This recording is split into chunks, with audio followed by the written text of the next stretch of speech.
For years, corporate media has broken trust with the American people as a dependable source of information.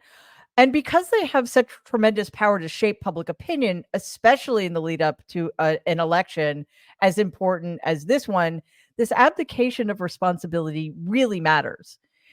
A lot of us have been immersed in politics for months, actually years now, but most Americans tune it out either because they're too busy or they're not really interested or they're just turned off by the increasing polarization in our society.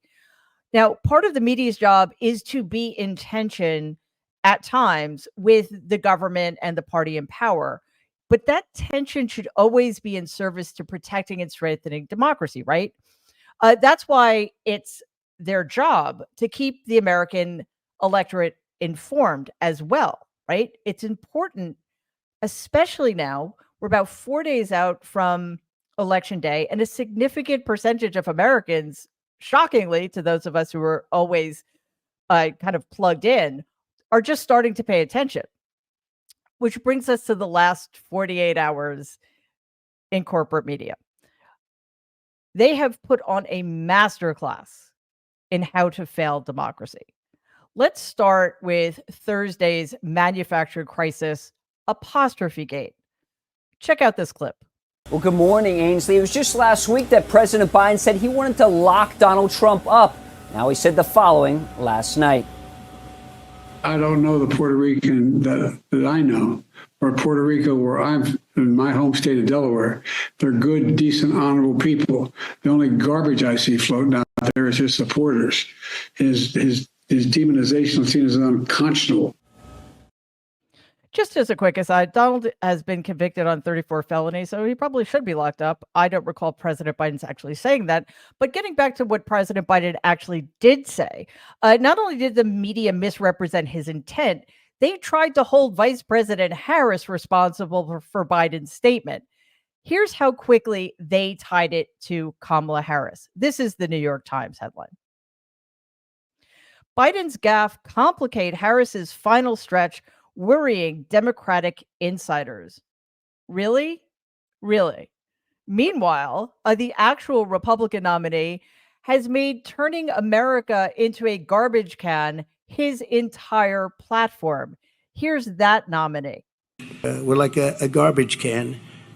We're like a garbage can. First time I said it was last night. Gave a speech in Las Vegas. I don't think it's this. It's like we're a giant garbage can. First time I ever said it, I don't know, it just came out, garbage can. We're like a garbage can for the rest of the world. Okay, like there's enough material there for a freaking supercut of Donald calling our country a garbage can, but apparently that's not enough to get the media's attention. But certainly, Donald, in his own words, calling actual Americans who support Kamala Harris garbage, that will get their attention, right? I mean, look at this clip. And it's not her, it's the people that surround her. They're scum. They're scum. And they want to take down our country. They are absolute garbage. Huh. Well, if that's not of interest, maybe corporate media should care about the fact that Donald seems to be doing poorly, both cognitively, neurologically, and physically.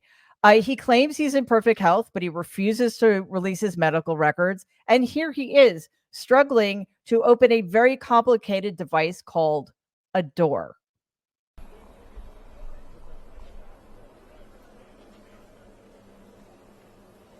After Donald was finished cosplaying garbage worker, he got to his rally at Green Bay, Wisconsin, and turned to policy, which is to say, he told his audience that he wanted to take us back to 1798. Look at this clip. To expedite removals of Trende, Aragua, and other savage gangs, I will invoke the Alien Enemies Act of 1798. Can you believe 1798? That's when we had people that wanted to protect their people. Have to go back a long way. Yeah, that's when women didn't have the vote and black people were terrorized on a daily basis. But sure, let's go back to 1798, Donald. By the way, he's referring to the Alien Enemies Act, which is only supposed to be invoked during times of wartime or invasion. And if you think he's going to stop at just dealing with violent gang members, well, there's a bridge right down the street that I can sell you. But of course, the media didn't take either Donald's physical slash cognitive slash neurological difficulties or his threats seriously, because I didn't see it anywhere in the news. Did you? Anyway, Donald, to I guess thank the media for pulling their punches when it comes to him, has started a lawsuit against CBS that he knows is going to go nowhere, but one will intimidate those in the media who choose to be intimidated by him and will also dominate the news cycle. Donald sues CBS News over 60-minute interview with Harris. Network says suit is completely without merit. Yeah, because most of his lawsuits are. Also, congratulations, CBS, for joining my club of people slash entities being sued by Donald for $100 million. Now, if you think I am exaggerating about the media priorities, while they were completely freaking out about misplaced apostrophes, here's what the Speaker of a House announced. This is a clip of Mike Johnson. We want to take a blowtorch to the regulatory state, okay? Yeah. I mean, these agencies have been weaponized against the people, and it's crushing the free market. It's like a boot on the neck of job creators and entrepreneurs and risk takers.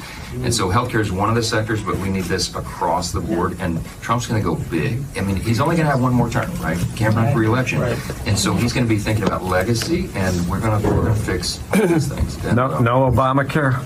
No Obama. Yeah, the ACA is so deeply ingrained. We need massive reform to make this work, and we got a lot of ideas on how to do that.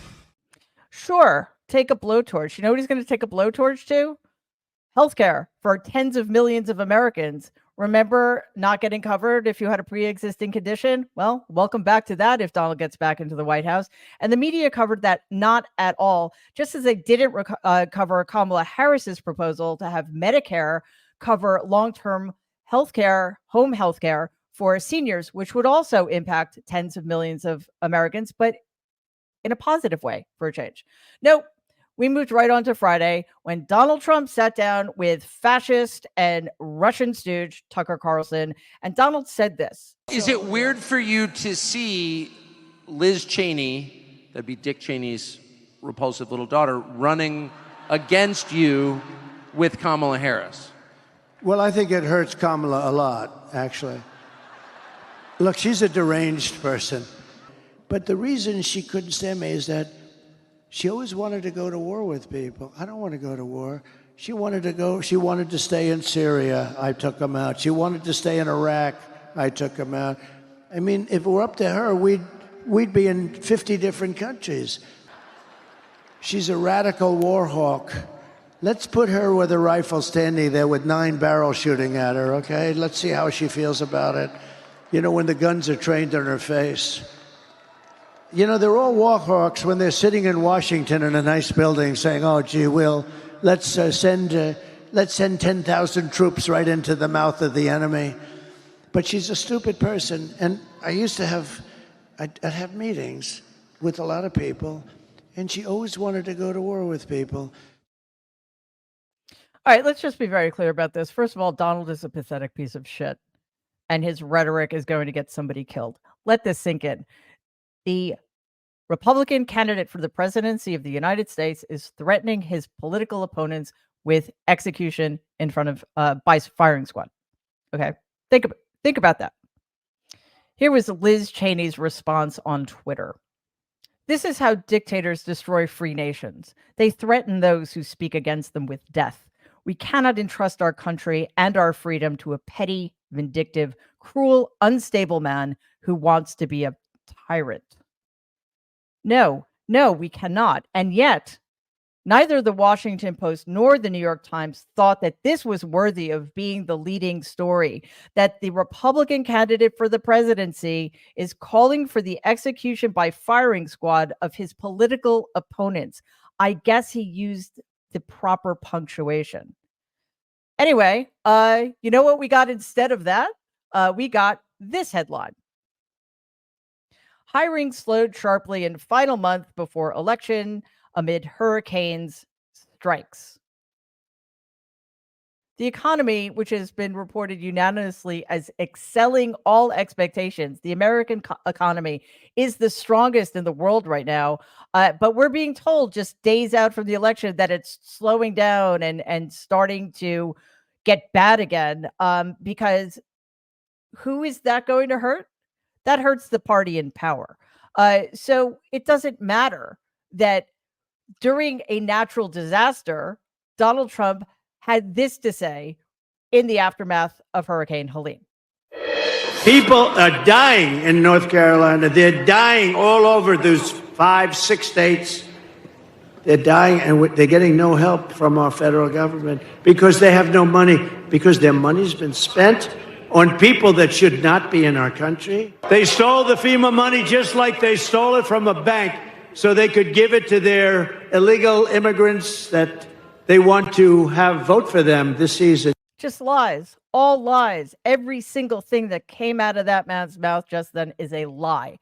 This morning, though, the media still chasing its fucking apostrophes and ignoring Donald's death threats against his political enemies. This happened. In Orlando, 8 people were shot during a busy Halloween night right in downtown Orlando. Yeah, Orlando police telling us that 2 people have died. A 17-year-old suspect, 2 people dead, 6 others injured. And the chief told us today there was between 50 to 100,000 people there in that downtown area for the Halloween celebrations when these shots were fired. Did you even know about that? I didn't see it on the front page of any major newspaper in this country. But this is what happens when the media normalizes violence by normalizing the violence of a candidate for the presidency. They treat Donald's threats like they're entertainment or something. And they think that he's joking about being a fascist? No one that I've seen thus far has put it better than Michelle Obama discussing double standards. But whether it's online or in the media or in our social circles, there are folks who say they're not sure about Kamala. They accuse her of not providing enough policy detail. Some wonder, do we really know her?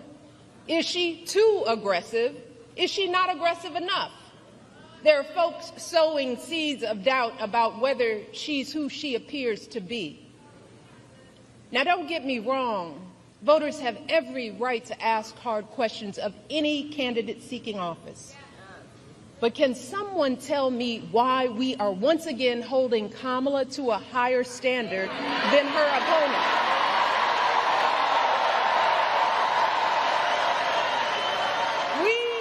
We expect her to be intelligent and articulate, to have a clear set of policies, to never show too much anger, to prove time and time again that she belongs.